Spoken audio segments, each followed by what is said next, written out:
بعض اوقات جو ہے اچانک ہی کوئی بڑی مصیبت آ جاتی ہے، کوئی بڑا اہم کام بگڑ جاتا ہے جس کی وجہ سے پریشانی میں بندہ مبتلا ہو جاتا ہے، سمجھ میں نہیں آتا کہ اب میں کیا کروں. تو ایسی صورتحال میں کیا کرنا چاہیے؟ کون سا ایسا وظیفہ پڑھنا چاہیے کہ جس سے راہیں کھلتی چلی جائیں؟ بالکل بجا فرمایا آپ نے، اور اس طرح کی صورتحال زندگی میں آ جاتی ہے، گھریلو حوالے سے، معاشی حوالے سے، کاروباری حوالے سے، خاندانی حوالے سے.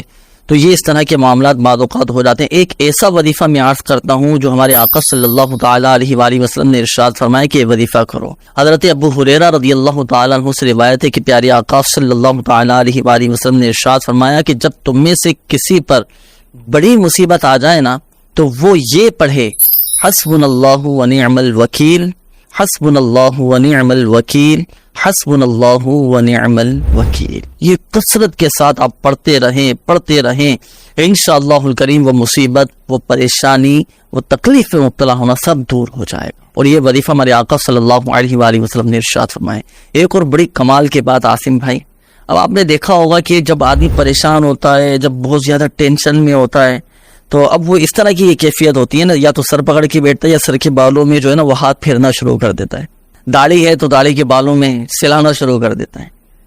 حضرت عائشہ صدیقہ رضی اللہ تعالیٰ عنہ فرماتی ہیں کہ پیارے آقا صلی اللہ علیہ وآلہ وسلم پر جب غم کی کیفیت طاری ہوتی تو اپنا دستے مبارک سر کے بالوں میں پھیرتے، داڑھی مبارک کے بالوں میں پھیرتے اور گہرا سانس لیتے اور کیا پڑھتے؟ حسبی اللہ ونعم الوکیل.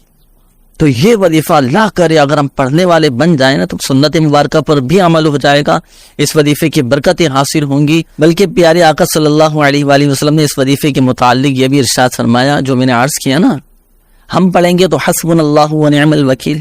وہ حدیث پاک کے وہ الفاظ تھے کہ حضور علیہ الصلوۃ والسلام حسبی اللہ پڑھا فرماتے تھے. اچھا، اس وظیفے کے متعلق فرمائے کہ یہ ہر خوف زدہ کو امان ہے.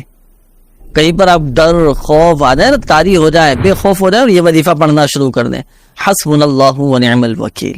اچھا، ترجمہ اگر ہم دیکھیں تو بڑا کمال کا اس کا ترجمہ ہے کہ بے شک مجھے اللہ ہی کافی ہے اور میرے تمام معاملات میں بہت بڑا کارساز ہے. وَأُفَوِّضُ أَمْرِي إِلَى اللَّهِ إِنَّ اللَّهَ بَصِيرٌ بِالْعِبَادِ. میں اپنے معاملات کو اللہ کے سپرد کرتا ہوں، اللہ پر چھوڑ دیا، جو ہوگا بہتر ہوگا انشاءاللہ.